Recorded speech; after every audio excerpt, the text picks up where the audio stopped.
마지막 화두는 민주당 얘기로 좀 마무리를 하고 싶은데 요즘 민주당이 뭐 사실 상대적으로는 주목을 덜 받고 있지만 그래도 내부적으로 약간 시끄러운 일들이 종종 있습니다. 예를 들면은 대표적인 게 이재명 대표가 이제 네. 당의 정체성 규정을 이제 중도 보수 정당을 지향을 해야 되는 취지로 말하면서 네. 참았던 보고 있던 사람들이 뭐 이렇게 분출하기 시작을 했어요. 네. 웬 중도 보수냐? 네. 정봉주 전 의원까지도 등판을 하는 네. 한국이 벌어졌던데 우리 오창석 평론가는 좀 어떻게 평가하십니까? 중도 보수를 던졌을 때 아까 전에 100분 토론에서 던졌었던 그 멘트 정치적 수사와 저는 비슷한 거라고 생각이 듭니다. 그러니까 윤석열 100일 안에 부정할 것이다. 너네 부정 못할 거야라고 던진 거고 중도 보수는 너네가 보수라고 차마 스스로 얘기하지 못할 것이야 라고 생각해서 던졌다라고 저는 생각이 드는데 이게 바깥으로 던져서 뭐 윤상현이라든지 뭐 안철수라든지 그러면은 너네가 중도 보수면 파리가 세다 뭐 이런 식으로 던지면은 오케이. 근데 당내에서 갑자기 중도 보수 아니다 우리 중도 진보다 아니면 진보다 이런 식으로 이제 얘기를 하는데 네. 여기에 대해서 보통 대표가 정치적 수사를 던졌을 때 정치적 행위를 어떻게 할 것인지를 고민을 해봐야 되는데 고민을 하지 않고 등장했다는 것은 결국 뭐냐 각 세우고 싶은 사람들이 많다는 겁니다 당내 정치적으로 네. 그러니까 여러 사람들이 이제 얘기를 하는 건데 예를 들어서 그러면 노무현 대통령이 통 큰 결단을 내렸었던 한미 FTA와 그다음에 파병 문제는 어떻게 볼 것입니까? 당시 진보에서 난리도 아니었어요. 엄청 비판했죠. 예.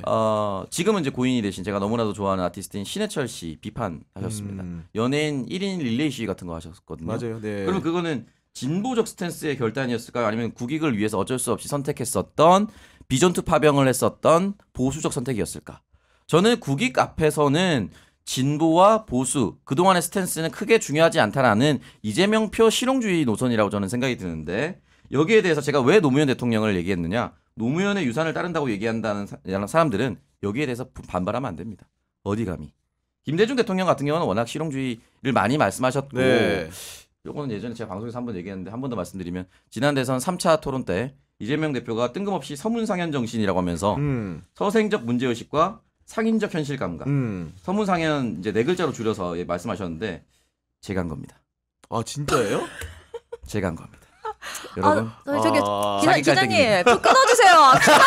너무 킹 받아서 못하겠어요. 사기 깔때기.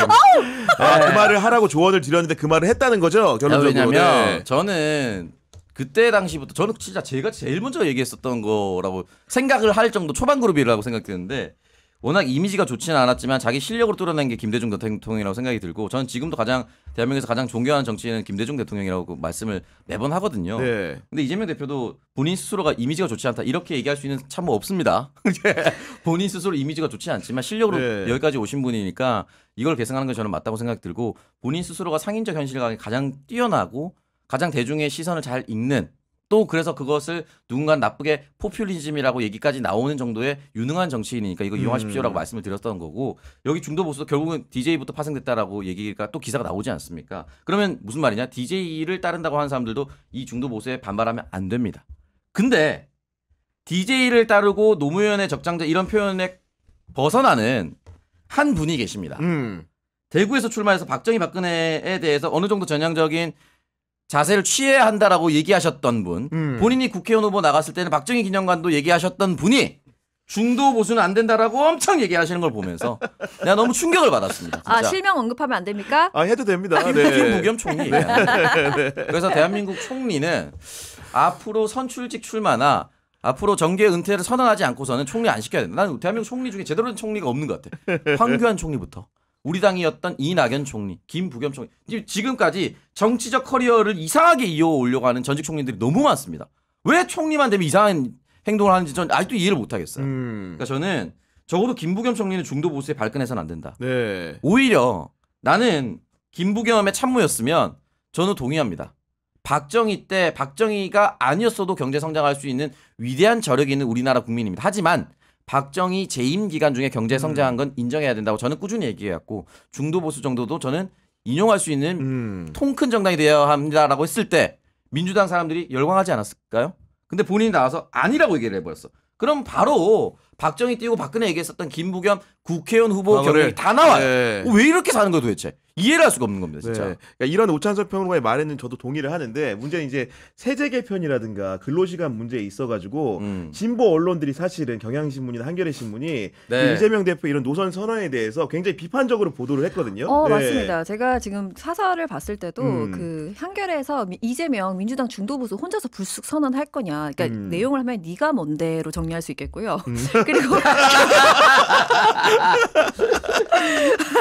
경향신문은 보면은 민주당은 중도보수라는 이재명 정책 우회전 예고인가 그럴 줄 알았다로 정리를 가능하겠습니다. 그런데 네. 저는 이 내용을 보면서 어떤 공통점이 있냐면 한겨레와 경향이 무슨 얘기하는지 정확히 알겠어요. 그래서 진보적인 아젠다가 너무 많다. 민주당 너네 이제 와서 이 진보적인 아젠다 다 버리고 그렇게 표 구걸하고 갈 거냐라고 묻는 것을 제가 느꼈습니다. 근데 저는 이렇게 얘기를 하고 싶어요.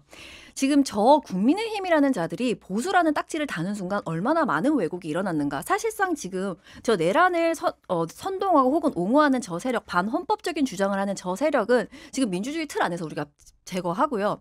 민주당은 너무 많은 스펙트럼을 지금 차지하고 있어요. 너무 많은 일을 하고 있어요. 사실상 수권 정당이 될 수 있는 역할을 하는 제대로 돌아가는 것은 더불어민주당 하나라고 봐야 됩니다. 이 당이 지금 모든 스펙트럼을 차지하고 있다. 그렇다면 우리가 이때까지 봤을 때 사실 민주당은 진보 정당이라 보기가 어려워요.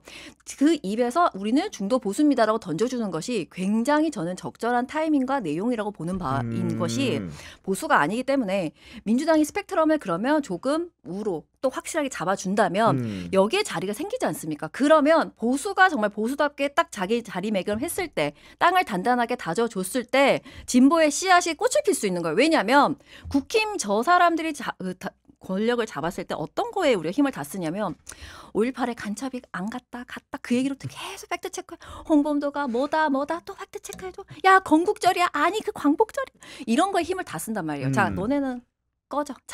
자고 빵으로 가라 하고 민주당이 제대로 보수 역할을 해주면 정말 저는 진짜 진보적인 아젠다에 대해서 이야기하고 싶습니다. 정말 그렇게 해주어야 우리가 진짜 이제는 미래로 나갈 수 있는 것에 대해서 토론을 하고 이야기를 나누고 협의하고 타협하고 조금 더 나아갈 수 있는 거 아니냐. 네. 그래서 굉장히 좋은 것을 던져주지 않았나. 그리고 오늘 오는 길에 봤더니 현수막에 이재명 중도 보수 아닙니다라고 현수막이 붙었더라고요. 아, 근데 네. 사람들이 참 바보야. 국민에 왜 그러시는 거예요, 도대체. 운전하는 사람들이 보통 현수막 보잖아요. 그러면 다 보잖아. 이재명 중도 보수, 이재명 중도 보수 이러고 지나간단 말이야. 안타까운 마음입니다. 아니 여기에 더해가지고 이제 비명계 인사들이 여러 가지 목소리를 내고 있는 상황인 건데 여기에 대해서 유시민 작가가 그 매불쇼라는 프로그램에 나와가지고 굉장히 일가를 개개인 낱낱이 했어요. 예를 들면은 김동연 경기도지사에 대해서는 배은망덕하다 이런 평가를 했던 거고 김부겸 총리에 대해서는 좀 이제 젊은 애들한테 내주고 이제 대충 이렇게 책 좀 읽으시라. 이런 얘기를 했던 거고 김경수 지사에 대해서는 착한 2등이 돼야 된다 이런 얘기했고 임종석 그 비서실장에 대해서는 정치가 잘 안 맞는 것 같다 뭐 이런 얘기까지 그런 했는데 일 알아보라고. 이런 일갈에 대해서는 좀 어떻게 평가하시고 오창석 변호사님? 네. 유시민 장관급 정도가 되면요 정치인들이 무슨 생각하는지 다 보여요. 그러니까 우리가 유시민이란 이름이 워낙 커서 이 사람이 그냥 여기까지 달려온 거라고 생각이 드실 수도 있는데 개인적으로 유시민 장관의 엄청난 빠로서 유시민이라는 사람은 보좌관도 하고 학생운동도 하고 다 해봤죠. 심지어 네. 잡혀가면서 전두환 개대가리들아 이런 식으로 일가를 할 정도로 엄청난 카리스마인 인생이었어요. 100분 토론 진행했던 거 기억하는 사람 몇 명이나 될까? 그렇네. 네. 장관도 하고 국회의원도 했습니다. 낙선했지만 도지사 출마도 했고요. 낙선했지만 대구도 출마해봤습니다. 엄청난 경험이 있는 사람입니다. 그리고 내가 너무 사랑했었던 대통령을 눈앞에서 잃어본 슬픔도 가지고 있는 정치인이에요. 그러면 이 사람의 인생으로 비추어 봤을 때 이 사람한테는 대통령 해보란 얘기 안 갔을까요? 제가 다른 방송에서 말씀드렸는데 당연히 있었겠죠. 네. 지난 대선에서 이재명 대표가 될 것 같으니까 유시민을 찾아가서 어떤 사람들이 설득을 했대요. 흔히 말해서 우리 본류가 아니니까. 저는 노무현 대통령이 살아 계셨으면 이런 얘기가 안 나왔을 거라 보는데 친노에 걸쳐 있었던 사람 이런 사람들이 걸쳐 있어서 이재명 판으로 넘겨줄 수 없다. 너라도 나가야 된다. 라고 하면 설득했고 윤시민 장관이 단호하게 거절했다고 합니다. 근데 그 이후에 유시춘 이사장이라고 이제 네, 유시민 EBS. 장관의 이제 네. 누나분이죠. 그분 찾아가서 유시민 설득해야 한다라고까지도 했다고 하더라고요. 자 그러면은 유시민 장관이 지난 대선 때 안 나왔잖아요.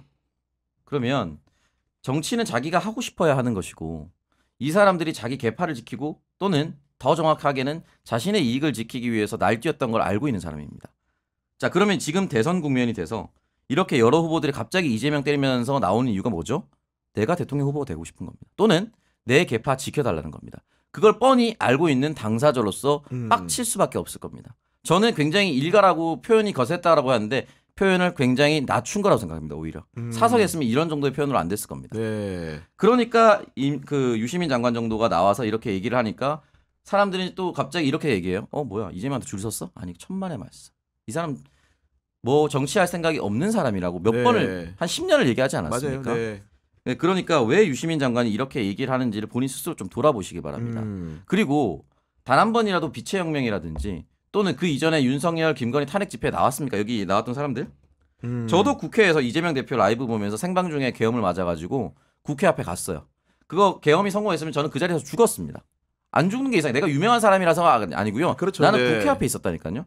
그럼 독일에서 TV로 봤던 김경수 지사 갑자기 튀어나와가지고 어쩌고 저쩌고 얘기하는 게 먹힐 것 같아요? 나도 현장에 있었는데. 그럼 착한 2등이 되라고 하는 거는 아주 정중하게 길을 열어준 겁니다. 당신의 길은 길다. 인생 기니까. 이번 판때기 네 판때기 아니니까 정신 차려라 제발.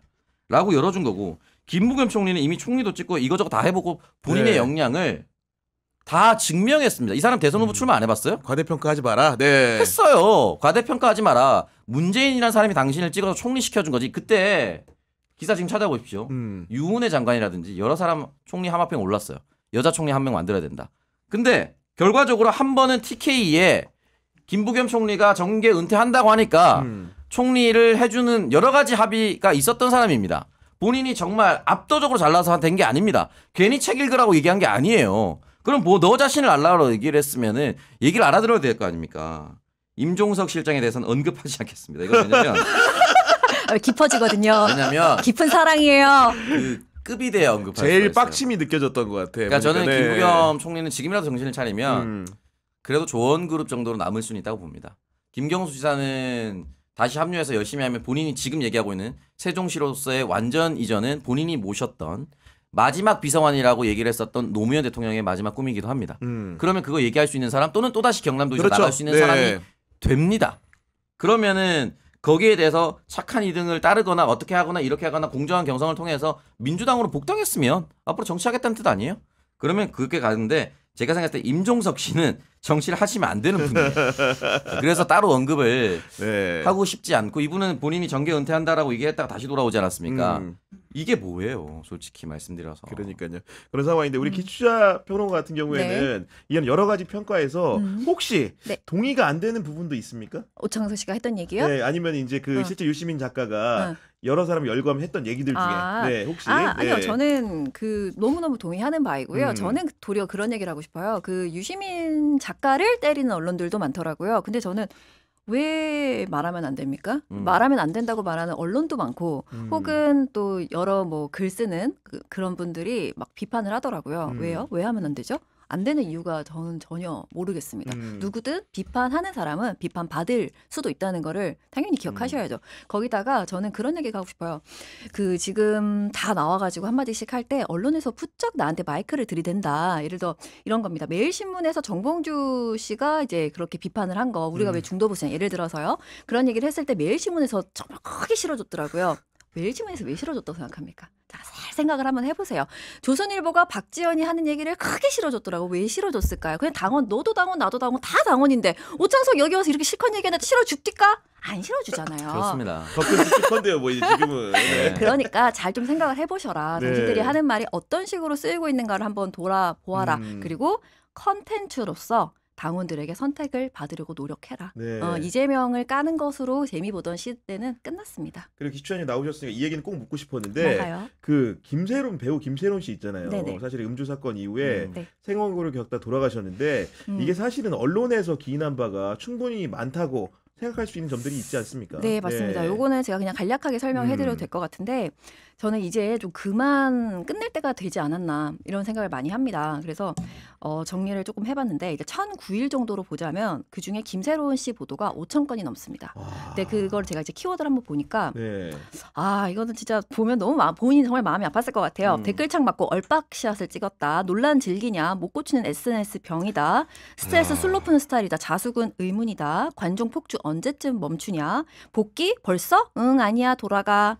또 비싹, 잊혀지기 싫은 발악, 기어코 복귀, 환장의 복귀, 알바 뜬금 공개, 생활고 인증하려고 하느냐, 인증 무리수 등등등 이런 식으로 너무하네요. 5,000건 네. 이상이 나왔는데요.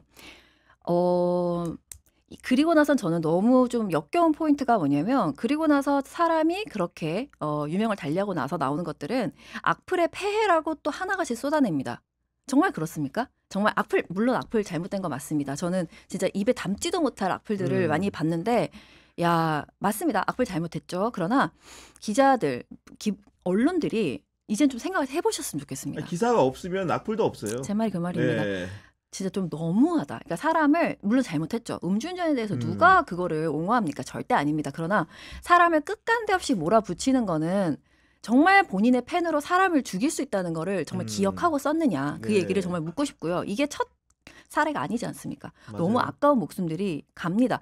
나이가 20대 정말 어려요. 어린 일찍 데뷔를 사람이에요. 했기 때문에. 맞습니다. 네. 그럼 뭐 먹고 삽니까? 뭐 먹고 죽으라는 거예요? 그러니까 음주운전 잘못됐지만 음주운전 하면 죽어야 됩니까? 더 이상 뭐 어떻게 살 수 없어요? 직업을 구할 수 없나요?